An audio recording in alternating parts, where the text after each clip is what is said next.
This is Audiovisual Lecture 3, Part 3. So we've concluded our discussion of the four forces of flight, the basic concepts of lift, and of wingtip vortices and their effect on ground effect, wake turbulence, the concept of winglets and their function. From here in the Handbook of Aeronautical Knowledge, there's a fairly lengthy discussion on stability in design, as far as stability about the three axes of motion that we went over last week. I'm going to kind of leave those to your reading because it's fairly straightforward as far as the discussion of dynamic versus neutral versus negative versus positive stability. That's just kind of straight reading. If you have any questions about it, shoot me an email and we can discuss it further, but it's fairly straightforward, so I'm going to leave that to your reading. The last thing we're going to go over in this lecture is just a basic discussion of the forces and turns. So we've been talking about lift and how it moves the wing upwards, as well as a little bit about drag. So you have two components of lift. You have a vertical component and a horizontal component of lift. Now when the airplane is level, so here we are looking at the wing at the airplane head on, right?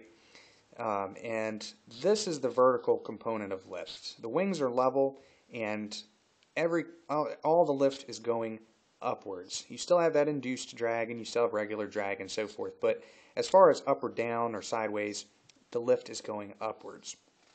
Now, when you so here's a wingspan, let's say, and on paper, just for discussional purposes, this wingspan is 3 3/4 inches wide from tip to tip. So this is your vertical component of lift. You have that much vertical lift with a 3 1/4 inch wingspan. Now, if we begin a turn and we're still looking at the airplane from head on, what's going to happen to that wingspan?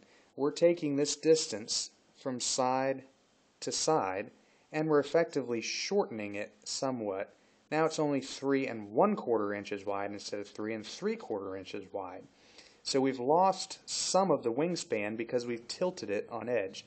It still is wide this way, but if you look at it head on, it's less wide straight across. So now we've taken some of that vertical component of lift and changed it into a horizontal component of lift. So now, because the lift is always perpendicular to the wing itself.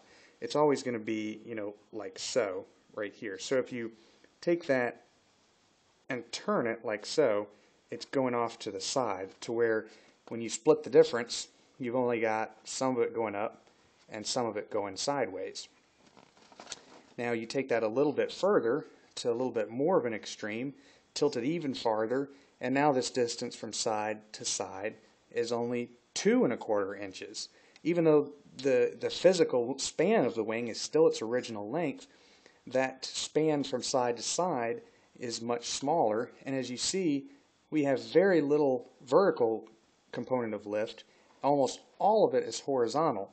Now theoretically, again from this theoretical standpoint, if you were to do a knife edge and turn the airplane 90 degrees over on its side, there would be no vertical component of lift and only a horizontal component of lift. Because as we said, that lift is always perpendicular to the wing. So if we take it in knife edge and turn it like this, all the lift, because it's perpendicular to the wing, is now going this way, and there's nothing supporting us, and so the airplane falls, like so. Now, how do we counteract this?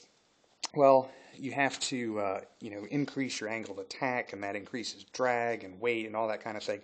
That's more what we'll discuss next week when we talk, or rather the week after, when we talk about stalls and spins and further discussion of the angle of attack and relative wind and all that kind of thing. But the important thing for now is just to know those terms, the vertical component of lift and the horizontal component of lift, and how one begins to lessen and the other begins to increase as you bank the wings and roll towards the left or to the right. So you begin to lose lift, vertical lift anyways, And as you lose that vertical lift, the airplane will begin to descend because it has less and less lift that's in the vertical direction. So if you've taken flying lessons or you've flown an airplane and you start to make a turn with the ailerons, you'll notice that the nose of the airplane begins to pitch downwards. And that's because you're taking that vertical component of lift and changing it into a horizontal component of lift. And as you do that, the lift is changing to that horizontal component, and the nose starts to fall because there's less and less of a vertical component of lift. The lift is still there, it's just not going in the direction of up. It's starting to go to the direction of the side. And since you want the airplane to stay in the air, you want it to be as vertical a component as possible.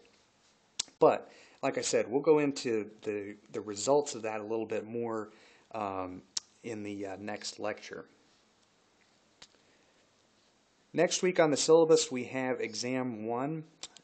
We've completed all the requirements, all the objectives that the syllabus has laid out up till this time, except for the introduction of the first project, which will come this week rather than last week, but that will not affect the exam.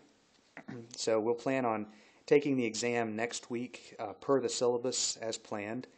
The instructions are there in the syllabus as well as in the first audiovisual lecture, just an overview of that.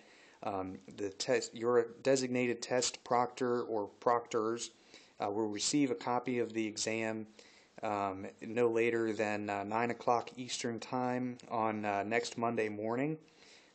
And you are free to take the exam anytime from that time until 5 p.m. the following Sunday. So you have a full week to take the exam.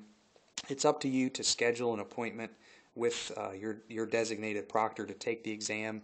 It's going to be timed, and that will be indicated on the test. The proctor will go over all of that with you, as well as what you can bring and so forth. You can bring a calculator if you want to.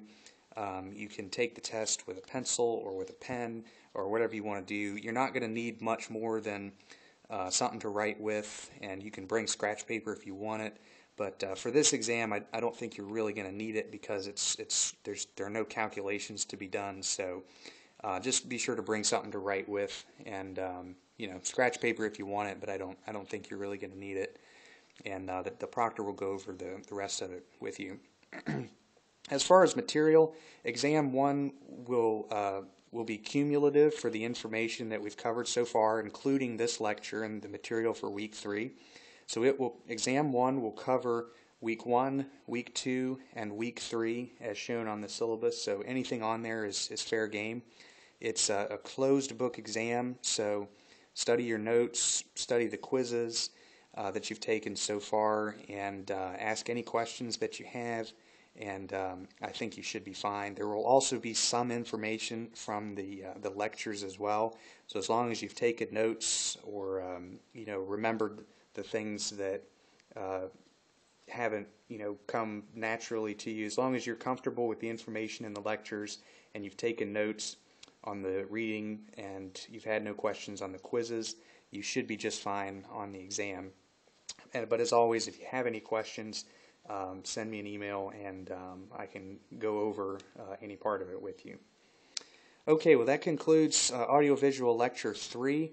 Next week is the exam, and we'll continue with the syllabus for the material after that with stalls and other factors.